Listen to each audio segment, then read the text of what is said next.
আদিপুস্তকের 24 অধ্যায়টি শুরু হচ্ছে আব্রাহামের বার্ধক্য দিয়ে, যখন তিনি তার পুত্র ইসাহাকের জন্য একজন উপযুক্ত বধূর খোঁজ করেন। তিনি তার বিশ্বস্ত দাসকে তার নিজের দেশে এবং আত্মীয়দের কাছে পাঠান এই গুরুত্বপূর্ণ দায়িত্ব নিয়ে। এই অংশে আব্রাহামের বিশ্বাস এবং তার পরিবারের মূলবোধের প্রতিফলন হয়। এরপর দাসটির যাত্রা শুরু হয় এবং প্রার্থনার মাধ্যমে তিনি ঈশ্বরের সাহায্য খোঁজেন। এটি গুরুত্বপূর্ণ ঘটনায় রিবিকা তার সামনে আসেন এবং তার আচরণে দাসটি নিশ্চিত হন যে রিবিকাই ইসাহাকের জন্য উপযুক্ত বধূ। এরপর রিবিকার পরিবারের সম্মতি এবং তাদের যাত্রার বর্ণনা দেওয়া হয়। সবশেষে ইসাহাক রিবিকাকে স্ত্রী হিসেবে গ্রহণ করেন এবং তার মায়ের শোকে সান্ত্বনা পান।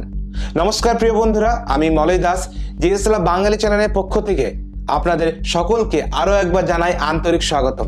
বন্ধুরা, আজ আমরা আমাদের ধারাবাহিক বাইবেল পরিক্রমা সিরিজের একটি নতুন পর্ব নিয়ে অধ্যয়ন করতে চলেছি। এই সিরিজের আগের ভিডিওগুলি দেখতে চাইলে অবশ্যই আই বাটনে ক্লিক করে আপনারা দেখতে পারেন। চলুন তাহলে একসাথে ঈশ্বরের বাক্যে দৃষ্টিপাত করি। আদিপুস্তক তার 24 অধ্যায়ে কেবল একটি বিয়ের গল্প নয়, বরং এটি ঈশ্বরের বিশ্বস্ততা, মানুষের বাধ্যতা এবং দৈব পরিকল্পনার এক অপূর্ব সংমিশ্রণ। এই অধ্যায়টিকে আমরা প্রধানত 4টি স্তম্ভে ভাগ করতে পারি: প্রতিজ্ঞা, প্রার্থনা, প্রমাণ এবং পরিণয়।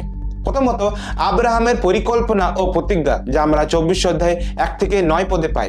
আব্রাহাম যখন অত্যন্ত বৃদ্ধ, ঈশ্বর তাকে সব দিক থেকে আশীর্বাদ করেছিলেন, কিন্তু তার একটি বড় চিন্তা ছিল ইসাহাকের বিবাহ নিয়ে।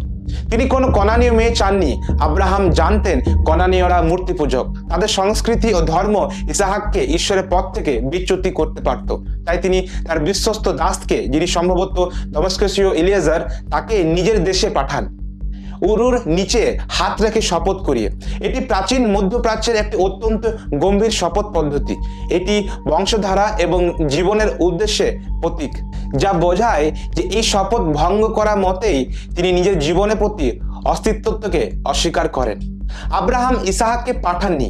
আব্রাহাম স্পষ্ট ছিলেন যে ইসাহাক কোনোভাবেই ফিরে যাবে না, কারণ ঈশ্বর তাকে এই দেশ কনান দেওয়ার প্রতিশ্রুতি দিয়েছিলেন। ফিরে যাওয়ার মানে ঈশ্বরের প্রতিশ্রুতির প্রতি অবিশ্বাসের প্রকাশ করা।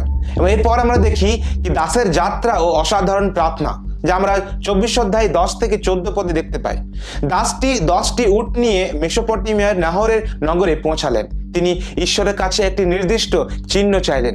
তিনি কেবল সুন্দর বা ধনী মেয়ে চাননি, তিনি চেয়েছিলেন এমন একজন মেয়ে যে দয়ালু ও পরিশ্রমী এবং অতিথেয় পরায়ণতায় পরিপূর্ণ হবে। উটকে জল খাওয়ানো ছিল একটি অত্যন্ত কঠিন কাজ। একটি তৃষ্ণার্ত উট অনুমান 100 লিটার পর্যন্ত জল খেতে পারত। 10টি উটের জন্য জল তোলা ছিল আনুমানিক অধিক পরিশ্রম। এটি ছিল তার আত্মিক পরীক্ষার মাপদণ্ড। এবং এর পরের অংশে আমরা দেখি কি রিবিকার সাথে সাক্ষাৎ ও অলৌকিকতা। 24 অধ্যায় 15 থেকে 31 পদ আমাদেরকে বলে, দাসের প্রার্থনা শেষ হওয়ার পরেই রিবিকা উপস্থিত হলেন। তিনি আব্রাহামের ভাই নাহরের নাতনি। রিবিকার কুমারিত্ব এবং তার সৌন্দর্য বিশেষভাবে উল্লেখ করা হয়েছে, যা সেই সময়ে সামাজিক সম্মানের প্রতীক ছিল। রিবিকা দাসকে ও তার উটগুলোকে জল খাইয়ে তার চারিত্রিক শ্রেষ্ঠত্ব প্রমাণ করলেন। দাস তাকে 120 গ্রাম ওজনের সোনার অলংকার দিলেন।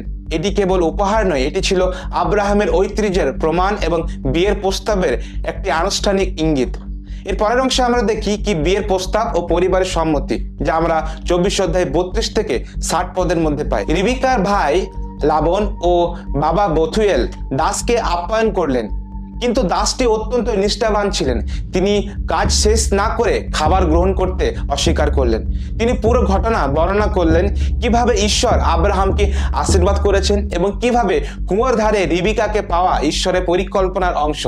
সে সময়ের ঐতিহ্যে বড়রাই সিদ্ধান্ত নিতেন, যেমন আজও ভারতের অনেক গ্রামীণ সমাজে দেখা যায়। তবে এখানে একটা নতুন আধুনিক ছোঁয়াও আমরা দেখতে পাই।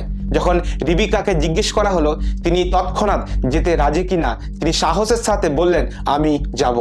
এটি তার ঈশ্বরের বিশ্বাসের এক প্রবল বহিঃপ্রকাশ। এবং এর পরের অংশে আমরা দেখি ইসাহাক ও রিবিকার মিলনকে, যা 24 অধ্যায় 61 থেকে 67 পদের মধ্যে পাই। দাসটি রিবিকাকে নিয়ে ফিরে এলেন। নেগেব প্রান্তরে ইসাহাক তখন ধ্যানে মগ্ন ছিলেন। ইসাহাক যখন উটের কাফেলা দেখলেন, রিবিকা তখন প্রথা অনুযায়ী মুখ ঢেকে নিলেন, যা আজও অনেক বিয়ের সংস্কৃতিতে দেখা যায়। বাইবেলে বলছে ইসাহাক রিবিকাকে ভালোবেসেছিলেন এবং তার মা সারার মৃত্যুর শোক থেকে সান্ত্বনা পেয়েছিলেন। এটি বাইবেলে অত্যন্ত সুন্দর এক প্রেমের উদাহরণ। এই অধ্যায়কে আমরা অনেক প্রকারে আত্মিক রূপক হিসেবে দেখতে পারি।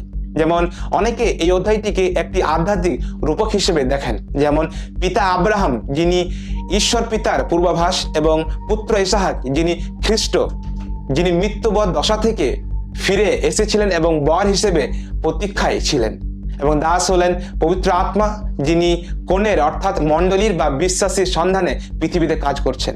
রিবিকা বিশ্বাসী মণ্ডলী প্রতীকী চিহ্ন, যারা অজানার উদ্দেশ্যে বিশ্বাসের ওপর ভর করে ঈশ্বরের ডাকে সাড়া দেয়। আদিপুস্তক 24 অধ্যায় আমাদের শেখায় যে যখন আমরা ঈশ্বরের পরিকল্পনায় বিশ্বাস করি এবং প্রার্থনা করি, তখন তিনি আমাদের জীবনের সবচেয়ে গুরুত্বপূর্ণ সিদ্ধান্তগুলোতে, যেমন বিয়ে বা জীবনসঙ্গী নির্বাচনে, পথ দেখান। এটি আত্মিক চুক্তির বিয়ে ছিল না, এটি ছিল ভালোবাসার একটি স্বর্গীয় উপহার। এই অধ্যায়টি ভালো লাগলে অবশ্যই কমেন্ট করে জানান, লাইক করুন এবং শেয়ার করুন আপনাদের প্রিয়জনদের সাথে। এবং যদি আপনাদের কোনো প্রশ্ন থাকে এই অধ্যায় নিয়ে, অবশ্যই ডিসক্রিপশনে দেওয়া গুগল ফর্মের মাধ্যমে আপনারা সেই কোশ্চেনগুলো আপনারা লিখতে পারেন। এবং বাইবেলের এমন আরও সত্য ও ইতিহাস জানতে সাবস্ক্রাইব করুন আমাদের চ্যানেল জিএস লাভ বাংলা। দেখা হবে আগামী পর্বতে। ঈশ্বর আপনাদের মঙ্গল করুন। জয় যিশু।